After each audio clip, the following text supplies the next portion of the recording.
46 जिसमें है read the following rhyme, discuss the meaning of the highlighted words with your teacher. आपको ये rhyme पढ़नी है और जो यहाँ पर हाईलाइट कर रखा है, देखिए डार्क कलर से हाईलाइट कर रखा है, डार्क ब्लैक कलर हो रखा है उन वर्ड्स पर।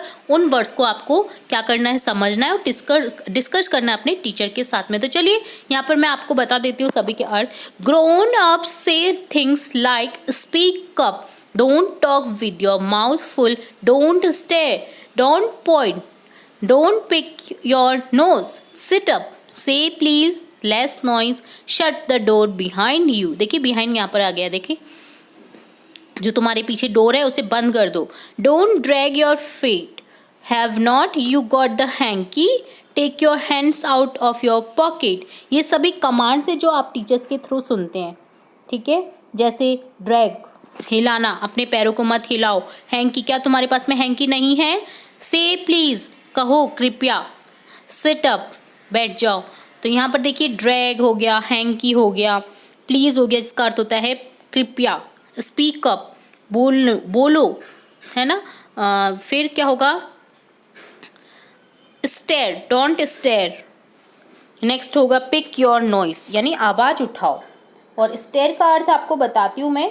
जैसे आप कमांड सुनते होंगे अपने टीचर्स के लिए, टीचर्स के थ्रू। देखिए यहाँ पर जैसे टीचर ने बोला सिट अप, बैठ जाओ, है ना। इसी तरह से हो गया, जैसे आगे है यहाँ पर से प्लीज़, कृपया कहो, है ना। से प्लीज़, कहो। स्टेयर, डोंट स्टेयर का अर्थ होता है टू लुक इट समबडी और something for a long time because you are surprise shocked, यानी आप अब एकदम से सरप्राइज हो जाते हैं या उसको देखते रहते हैं ना, तो उसका अर्थ होता है स्टेयर। तो यहाँ पर बोला जा रहा है कि स्टेयर मत करो, यानी घूरो मत, ठीक है। इसका अर्थ यहाँ पर ये है कि घूरो मत, ठीक है। डोंट पॉइंट, पॉइंट मत करो, है ना। इसी तरह से है पिक योर नॉइस, तो यहाँ पर इसका अर्थ होगा पिक योर, सॉरी नॉइस नहीं है, सॉरी, पिक योर नोज का अर्थ होगा जैसे कोई नोज में हाथ लगाता है ना, हाथ उंगली डालता है नोज में, तो यहाँ पर होगा डोंट पिक योर नॉइस, अपनी नॉइस को पिक मत करो, यानी उसे मत छेड़ो। तो इसका अर्थ ये होता है, ठीक है। आपको अर्थ समझ में आ गए। Have not you got the hanky, क्या तुम्हें हैंकी नहीं मिला है, ठीक है। यहाँ पर ये अर्थ होता है ड्रैग, आप हिलाते रहते हैं, पैरों से मस्ती करते रहते हैं ना, तो यहाँ पर हो गया डोंट ड्रैग योर फीट, कि अपने पैरों को मत हिलाओ या ड्रैग मत करो, ने सरकाओ मत। से प्लीज, कहो कृपया, है ना। तो यहाँ पर ये अर्थ है। ओके, समझ आ गया आपको इनका अर्थ, ठीक है। यहाँ पर एक यूज़ करेंगे अब इनका। Now use them in your own sentence, आपको अपने इस में नहीं लिखना। Speak up, you will have to speak up, I can't hear you, तुम्हें तेज़ आवाज़ में बोलना होगा, मैं सुन नहीं पा रहा हूँ तुम्हें, ठीक है। Stare, he stare open eyed at all the food on the table, वो अपनी आंखों से घूर रहा था जो टेबल पर फूड था खाने को। Pick your nose, please don't pick your nose at the table, table पर तुम्हारी जो नोज है उसे पिक मत करो। Please please give me a pen. Drag, you should come in car drag race, car drag race में आपको आना चाहिए।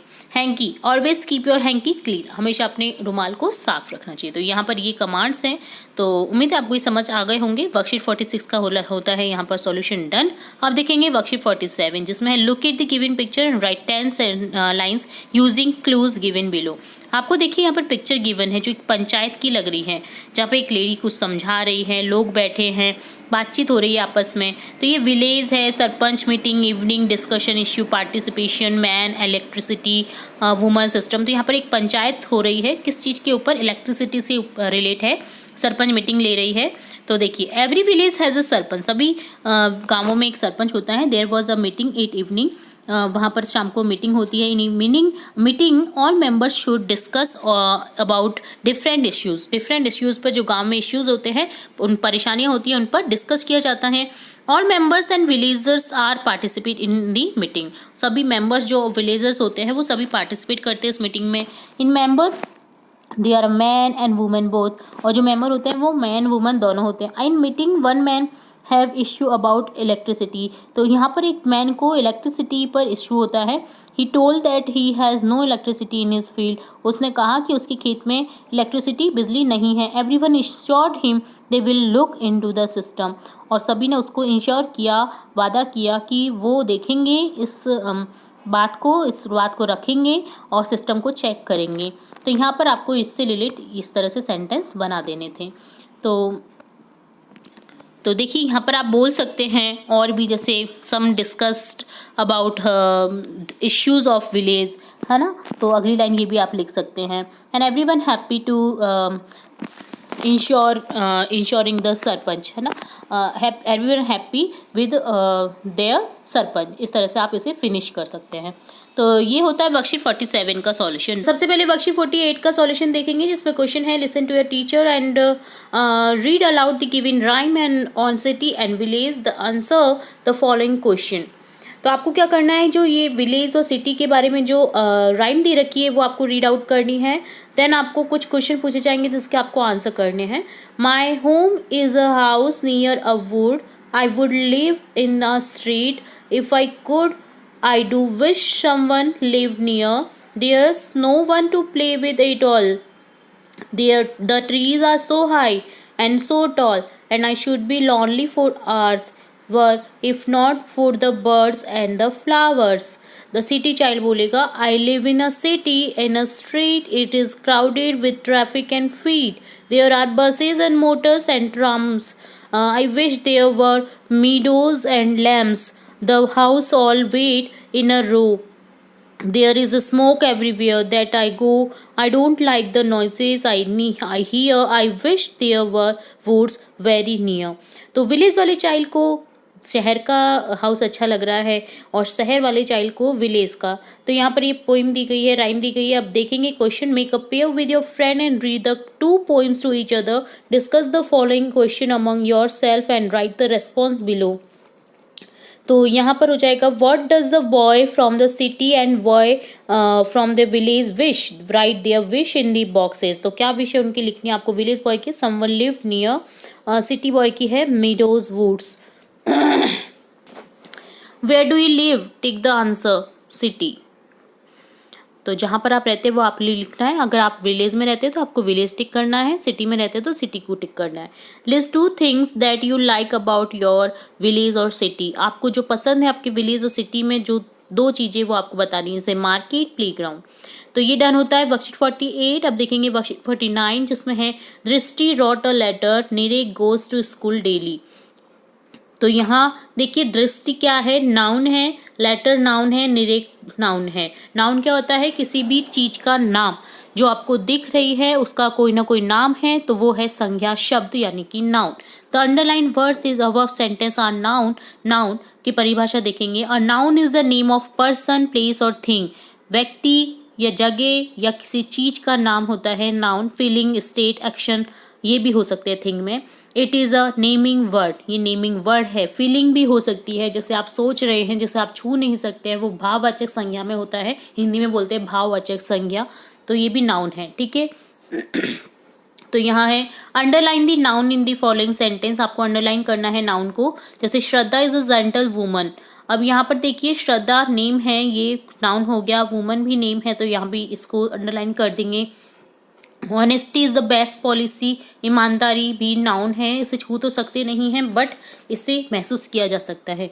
अनंत and Diksha live in Udaipur, Udaipur, Diksha, Anant तीनों को अंडरलाइन कर देंगे। माई ब्रदर टीचर्स इंग्लिश में, माई ब्रदर को ब्रदर में अंडरलाइन कर देंगे और इंग्लिश को अंडरलाइन कर देंगे। वायरल प्लेज क्रिकेट, तो यहाँ पर वायरल को अंडरलाइन कर देंगे, वायरल खेलता है क्रिकेट, और क्रिकेट को भी अंडरलाइन कर देंगे। देन है list the different kind of noun from the following words. Malhar boy, तो यहाँ पर आपको जो बॉय जैसे जो वर्ड्स दे रखे हैं ना, उन्हें आपको करेक्ट नाउन में करना है। जैसे जो प्रॉपर नाउन में है वो प्रॉपर नाउन में लिखेंगे, कॉमन नाउन में कॉमन नाउन, कलेक्टिव नाउन में कलेक्टिव, और मटेरियल नाउन मटेरियल, और एब्स्ट्रैक्ट जिन्हें आप छू नहीं सकते बट महसूस कर सकते हैं वो एब्स्ट्रैक्ट में आ जाएंगे। इसका नाम हिंदी में बोलते हैं भाववाचक संज्ञा, है ना। तो प्रॉपर नाउन तो ये होता है जिसका प्रॉपर नाम है, जैसे आपका नाम है, मेरा नाम है, तो एक प्रॉपर नाउन हो गया। जैसे मल्हार इंडिया, गनोडा, रितेश, कमलेश, ये सभी प्रॉपर नाउन में आ जाएंगे। कॉमन नाउन में हो जाएगा boy, God, friend, horse, father, क्योंकि ये सभी पता नहीं है हमें किसका पर्टिकुलर है, ये कलेक्ट कॉमन नाउन में आ जाएगा, जो कॉमनली हम जानते हैं जिनको, जैसे लड़का, बकरी, ये कॉमन नाउन है। कलेक्टिव नाउन में पूरा एक समूह आ जाएगा, जैसे army, family, class, team, group, ये समूह आ जाएगा, समूहवाचक संज्ञा हो जाएगा। मटेरियल, तो मटेरियल में आ जाएगा, जैसे मटेरियल वस्तु जो भी है, मटेरियल धातु है ना, तो वो इसमें आ जाएंगे, जैसे gold, glass, water, silver, milk, ये सभी मटेरियल हो जाएगा। ठीक है। नैन आ जाएगा एब्स्ट्रैक्ट नाउन, पोवर्टी, गरीबी, प्यार, यूथ, हंगर, काइंडनेस, दयालुता, तो ये सभी क्या आ जाएंगे एब्स्ट्रैक्ट नाउन में। तो इस तरह से आपको फाइंड आउट करने थे। ये डन होता है वर्कशीट 49। आप देखेंगे वर्कशीट 50, जिसमें एक पिक्चर दे रखा है, makeup pair with your friend and discuss about the given picture and write the answers. आपको आंसर लिखने हैं, दी गई पिक्चर को अच्छे से देखना है, जिसमें देखिए एक महिला है जो मछलियां बेच रही है, एक जेंट्स बैठा हुआ है पेड़ के नीचे जो सब्जी बेच रहा है, बच्चे खेल रहे हैं, बच्चे के पीछे एक कुत्ता है। ठीक है। और वो एक आदमी उसे पकड़ने की कोशिश कर रहा है गुस्से में, है ना। ये क्रो है, देखिए क्रो दाना चुग रहा है। चूहा दिख रहा है आपको, माउस, ये रहा देखिए माउस, है ना। तो यहाँ पर इस तरह से आपको देखिए अच्छे से देखना है, फाइंड आउट करना है। देन आप what do you think this place is, ये क्या दिख रहा है आपको, इसमें सभी तरह की चीज़ें, इट इज़ अ फेयर और अ मार्केट, या तो ये मेला है या फिर एक मार्केट है। Who is chasing the mouse, mouse को कौन चेस कर रहा है, देखिए माउस के पीछे पड़ी हुई है कैट, ये देखिए कैट इसके पीछे पड़ी हुई है। चेस करना यानी पीछे करना, पीछे पड़ना। तो देखिए यहाँ पर हो जाएगा cat. Name different vegetable that you can see in the picture, देखिए डिफरेंट वेजिटेबल्स यहाँ पर नज़र आ रही हैं, जैसे देखिए कैरेट नज़र आ रही है, टिंडा नज़र आ रहे हैं, कैप्सिकम लिख सकते हैं आप, कैप्सिकम भी दिख रहा है ग्रीन ग्रीन, है ना। तो यहाँ पर इस तरह से आप लिख सकते हैं। What are people doing, selling और बाइंग, कुछ खरीद रहे हैं, कुछ बेच रहे हैं।